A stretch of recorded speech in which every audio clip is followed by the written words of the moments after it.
Hello everyone. तो आज हम इस वीडियो के द्वारा सीबीएसई बोर्ड का हिंदी जो कि क्लास 10th का है, इसके कृतिका भाग 2, इसके चैप्टर 3 साना साना हाथ जोड़ी, जिसे लिखा है मधु काकरिया जी ने, इसके पार्ट 2 को करने वाले हैं, जिसमें हमने कुछ प्रश्नों को पार्ट 1 में किया, बचे हुए प्रश्नों को आज पार्ट 2 में करेंगे। तो आइए इसे हम स्टार्ट करते हैं। फर्स्ट है 10th नंबर का क्वेश्चन। सैलानियों को प्रकृति की अलौकिक छटा का अनुभव करवाने में किन किन लोगों का योगदान है, उल्लेख करो। तो कौन कौन से लोगों का योगदान है वो हमें बताना है। सैलानियों को प्रकृति की अलौकिक छटा का अनुभव कराने में निम्न लोगों का योगदान सराहनीय होता है। फर्स्ट है वे सरकारी लोग जो व्यवस्था में संलग्न होते हैं, मिले हुए होते हैं, व्यवस्था करते हैं हर चीज़ का। वहाँ के स्थानीय गाइड जो उस क्षेत्र की सर्वथा जानकारी रखते हैं। वहाँ के स्थानीय लोग जो सैलानियों के साथ रुचि से बात करते हैं। और वे सहयोगी यात्री जो यात्रा में मस्ती भरा माहौल बनाए रखते हैं और कभी निराश नहीं होते, उत्साह से भरपूर होते हैं। ये सारे लोग हैं जो प्रकृति की अलौकिक छटा का अनुभव करवाने में सबकी मदद करते हैं। नेक्स्ट है कितना कम लेकर ये समाज को कितना अधिक वापस लौटा देती हैं। इस कथन के आधार पर स्पष्ट करें कि जनता की देश की आर्थिक प्रगति में क्या भूमिका है, अथवा कितना कम लेकर ये समाज को कितना अधिक वापस लौटा देती हैं। इस कथन में निहित जीवन मूल्यों को स्पष्ट कीजिए और बताइए कि देश की प्रगति में नागरिक की क्या भूमिका है। तो एक स्थान पर पहाड़ियाँ जो हैं वो सड़कें बनाने के लिए पत्थर तोड़ रही थी। पहाड़ों पर रास्ता बनाना कितना दुस्साध्य है, कितना कठिन है। जरा सी भी चूक हो और सीधे पाताल में प्रवेश। पीठ पर बच्चे को बांधकर पत्तों की तलाश में वन वन डोलती आदिवासी युवतियाँ। उन आदिवासियों के फूले हुए पांव और इन पत्थर तोड़ती पहाड़ियों के हाथों में पड़े गांठ, ये देश की आम जनता ही नहीं, जीवन का संतुलन भी है। वेस्ट एट रिपेयरिंग है। ये क्या है? वेस्ट एट रीपेइंग है। इस आधार पर कहा जा सकता है कि देश की प्रगति का आधार यही आम जनता है, जिसके प्रति सकारात्मक आत्मीय भावना भी नहीं होती है। यदि यही जनता हमारे हाथ खड़े कर दे तो देश की प्रगति का पहिया एकदम ब्रेक लगने जैसा रुक जाएगा। दूसरी ओर इन्हें ही इतना कम मिलता है कि ये अपनी दैनिक आवश्यकताओं की पूर्ति नहीं कर पाते हैं। यहाँ की जो महिलाएं हैं, वो लोग, यहाँ की जो आदिवासी युवतियाँ हैं, वो कितना मेहनत करती हैं। पहाड़ों को काट कर कैसे वो कठिन परिश्रम करती है, रास्ता बनाती हैं, बच्चे को पीठ में बांधकर पत्तों की तलाश में वन वन में जाती हैं। यहाँ तक कि जो पहाड़ियाँ हैं वो हाथ में गांठ पड़ने के बावजूद ये देश की आम जनता नहीं बल्कि जीवन का संतुलन बनाए रखे हैं इन्होंने। वेस्ट एट रिपेइंग है ये लोग, क्योंकि ये लोग कितना मेहनत करते हैं प्रकृति की सुंदरता को हम सबको देखने लायक बनाने के लिए। और यहाँ तक कि ये इतनी मेहनत करते हैं, इतनी मेहनत करने के बावजूद इनको जो पैसे हैं ये बहुत कम मिलते हैं।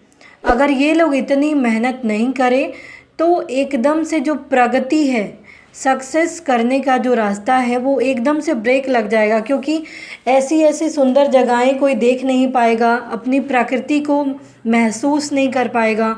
तो ये सारी चीज़ें हैं इन लोगों की मेहनत से ही हैं। नेक्स्ट है आज की पीढ़ी द्वारा प्रकृति के साथ किस तरह का खिलवाड़ किया जा रहा है, इसे रोकने के लिए आप क्या क्या कर सकते हैं। जीवन मूल्यों की दृष्टि से लिखिए। तो प्रकृति के साथ खिलवाड़ करने के क्रम में आज पहाड़ों पर प्रकृति की शोभा को नष्ट किया जा रहा है। वृक्षों को काटकर पर्वतों को नंगा किया जा रहा है। शुद्ध पवित्र नदियों को विविध प्रकार से प्रदूषित करने में कोई कसर नहीं छोड़ी जा रही है। नगरों का, फैक्ट्रियों का गंदा पानी पवित्र नदियों में छोड़ा जा रहा है। सुख सुविधा के नाम पर पॉलीथीन का अधिक प्रयोग और वाहनों के द्वारा प्रतिदिन छोड़ा धुआं पर्यावरण के संतुलन को बिगाड़ रहा है। इस तरह प्रकृति का गुस्सा बढ़ रहा है, मौसम में परिवर्तन आ रहा है, ग्लेशियर पिघल रहे हैं। प्रकृति के साथ खिलवाड़ को रोकने में हम सहयोग दे सकते हैं। कैसे?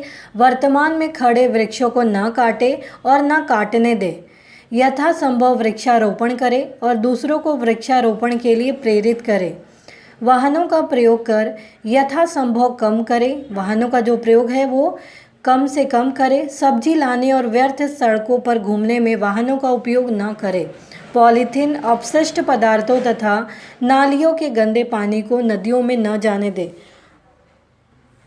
तो जैसे प्रकृति का माहौल बदल रहा है, वृक्ष काटे जा रहे हैं, पॉलीथीन वगैरह इन वाहनों का ज़्यादा प्रयोग किया जा रहा है, जिससे वातावरण जो है वो बिगड़ रहा है। तो इसको ग्लेशियर पिघल रहा है, प्रकृति के साथ खिलवाड़ हो रहा है। इसको बचाने के लिए हमें वृक्ष को नहीं काटना चाहिए, ना काटने देना चाहिए। लोगों को ज़्यादा से ज़्यादा वृक्ष लगाने के लिए प्रेरित करना चाहिए। जहाँ ज़रूरत ना हो वहाँ वाहनों का प्रयोग नहीं करना चाहिए। पॉलीथीन, अपशिष्ट पदार्थ और नालियों के जो गंदे पानी होते हैं उनको नदियों में जाने से रोकना चाहिए। नेक्स्ट है प्रदूषण के कारण स्नोफॉल में कमी का जिक्र किया गया है। प्रदूषण के और कौन कौन से दुष्परिणाम सामने आए, क्या क्या दुष्परिणाम है? तो लेखिका का युग में लायुंग में बर्फ़ देखने की इच्छा संजोए हैं। लायुंग में बर्फ़ देखने को मिल जाएगी, लेकिन वह वहीं घूमते हुए एक सिक्किम युवती उसकी इच्छा पर यह कहकर पानी फेर देता है कि बढ़ते हुए प्रदूषण के कारण स्नोफॉल भी कम होता जा रहा है। अब बर्फ़ कटाव में मिलेगी, अतः स्नोफॉल ना होना बढ़ते प्रदूषण का दुष्परिणाम है। इस तरह प्रदूषण के अनेक दुष्परिणाम सामने आते हैं कि प्रदूषण के कारण जो है वो स्नोफॉल भी कम होता जा रहा है। जब ये बात लेखिका को पता चली तो उन्हें भी ये बात बुरी लगी। अंटार्कटिका की बर्फ़ निरंतर पिघल रही है, जिसके कारण समुद्र का जलस्तर बढ़ता जा रहा है। धरती की सीमाएं डूबने लगी है। क्यों? प्रदूषण के कारण। नदियों में पानी की मात्रा में इतनी कमी हो रही है जिसे देखकर नदियों के सूखने की आशंका होने लगी है। नदियों जल बहुत प्रदूषित हो गए हैं, जिससे जलीय जंतुओं का जीवन खतरे में पड़ गया है, क्योंकि जितना ज़्यादा ये गंदे होंगे जलीय जीव जंतु कैसे रह पाएंगे उसमें। पेड़ कटने से कार्बन डाइऑक्साइड, ऑक्सीजन का संतुलन बिगड़ गया है, जिससे स्वास्थ्य पर बुरा असर पड़ रहा है। मौसम चक्र बदल गया है, जिससे पैदावार घट रही है। प्राकृतिक आपदाओं ने जोर पकड़ लिया है। तो ये सारी चीज़ें हैं जो दुष्परिणाम है किसके? प्रदूषण के। नेक्स्ट है कटाव पर किसी भी दुकान का न होना उसके लिए वरदान है। इस कथन के पक्ष में आप अपनी राय व्यक्त कीजिए। कटाव को अपनी स्वच्छता और सुंदरता के कारण हिंदुस्तान का स्विट्जरलैंड कहा जाता है, या उससे भी अधिक सुंदर है ये। यह सुंदरता आज इसलिए विद्यमान है कि यहाँ कोई दुकान आदि नहीं है। यदि यहाँ भी दुकानें खुल जाएं, व्यवसायीकरण हो जाए, तो इस स्थान की सुंदरता जाती रहेगी। इसलिए कटाव में दुकान का न होना उसके लिए वरदान है। मनुष्य सुंदरता को देखकर प्रसन्न होता है, तो मनुष्य की ही सुंदरता को बिगाड़ता है। मनुष्य ही है जो सुंदरता को बिगाड़ता भी है। अपनी जिम्मेदारी और कर्तव्य का पालन न कर प्रयुक्त चीज़ों के अवशिष्ट को जहाँ तहाँ फेंक सौंदर्य को ठेस पहुँचाए बिना नहीं रहता है। कटाव में दुकान न होने से व्यवसायीकरण नहीं हुआ है, जिससे आने जाने वाले लोगों की संख्या सीमित है, जिससे यहाँ की सुंदरता बची है। जैसे दुकान आदि खुल जाने से अन्य पवित्र स्थानों की सुंदरता जाती रही है, वैसे ही कटाव की सुंदरता भी मटमैली हो जाएगी, क्योंकि ज़्यादा से ज़्यादा दुकान खुलेंगे तो कचरा भी वहाँ ज़्यादा होगा, गंदगी ज़्यादा होगी। तो ये यहाँ की सुंदरता को बचाए रखने के लिए एक तरीके से अच्छा ही है। नेक्स्ट है साना साना हाथ जोड़ी पाठ में कहा गया है कि कटाव पर किसी दुकान का न होना वरदान है। ऐसा क्यों? भारत के अन्य प्राकृतिक स्थानों को वरदान बनाने में नवयुवकों की क्या भूमिका हो सकती है, स्पष्ट कीजिए। कटाव को अपनी स्वच्छता और सुंदरता के कारण हिंदुस्तान का स्विट्जरलैंड कहा जाता है, या उससे भी अधिक सुंदर है यह। यहाँ सुंदरता इसलिए आज विद्यमान है क्योंकि यहाँ पे कोई दुकान नहीं है, और यदि कोई दुकान यहाँ खुल जाए, व्यवसायीकरण हो जाए, तो इस स्थान की सुंदरता जाती रहेगी। इसलिए कटाव में दुकान ना होना उसके लिए वरदान है। आज के नवयुवक समय समय पर विशेष अभियान चलाकर प्राकृतिक स्थानों को गंदगी मुक्त करने में अपना अमूल्य योगदान दे सकते हैं। वे देश या विदेश से आने वाले पर्यटकों को प्राकृतिक वातावरण की सुरक्षा एवं संरक्षण के प्रति जागरूक करने में अपनी महत्वपूर्ण भूमिका निभा सकते हैं।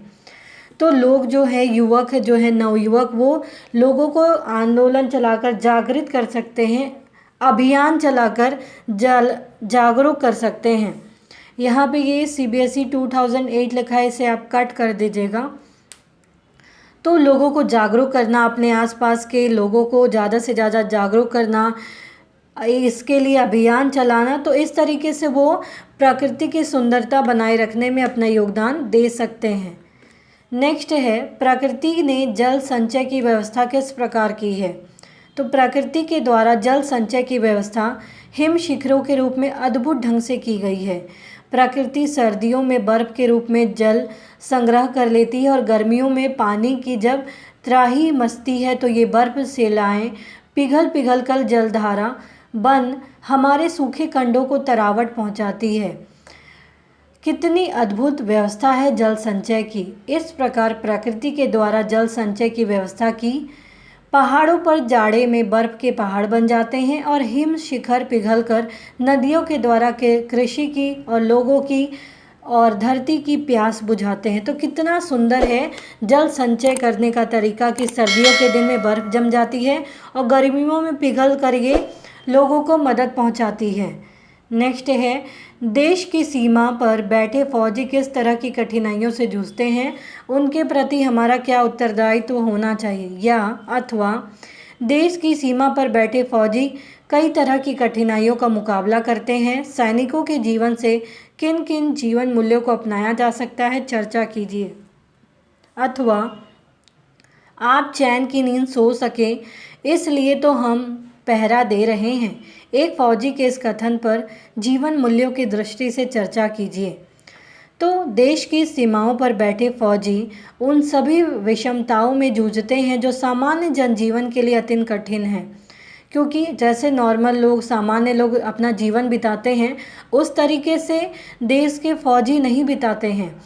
कड़कड़ाती ठंड, जहां तापमान माइनस में चला जाता है, जहां पेट्रोल को छोड़ सब कुछ जम जाता है, वहां भी फौजी जवान तैनात रहते हैं। इसी तरह वे शरीर को तपा देने वाली गर्मी में भी रेगिस्तान में रहते हुए हाँफ हाँफ कर अनेक विषमताओं से जूझते हुए कठिनाइयों का सामना करते हैं। आप और हम चैन की नींद से सो सकें इसलिए सीमा की प्रहरी पूरी पूरी रात जाकर पहरा देते हैं। देश और देशवासियों की सुरक्षा के लिए सैनिकों द्वारा अपने सुख चैन को कुर्बानी देना सचमुच में सराहनीय है, और हमें हमेशा उनकी रिस्पेक्ट करना चाहिए। उनके प्रति हमारा दायित्व है कि हम उनका सम्मान करें, उन्हें देश की प्रतिष्ठा और गौरव को अक्षुण्ण रखने वाले महारथी के रूप में आदर दें। उनके और उनके परिवारों के प्रति सम्मानीय भाव, आत्मीय संबंध बनाए रखें। सैनिकों के दूर रहते हुए उनके हर कार्य में सहयोगी बने, उन्हें अकेलापन का एहसास न होने दें और उन्हें निराशा से बचाएं।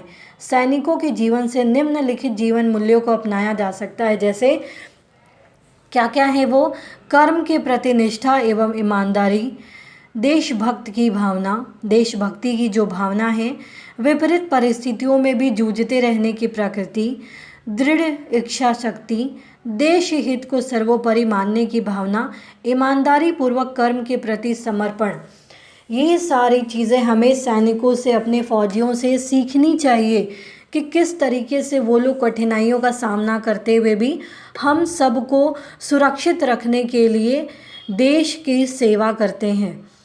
तो हमें भी उनका रिस्पेक्ट करना चाहिए, अपने प्रकृति की सेवा करनी चाहिए ताकि जीवन सामान्य रूप से व्यतीत हो सके। तो उम्मीद है आपको ये क्वेश्चन आंसर समझ में आए होंगे। तो प्लीज़ आप इस वीडियो को लाइक करना, शेयर करना, सब्सक्राइब करना, कमेंट करना ना भूलें। Thank you.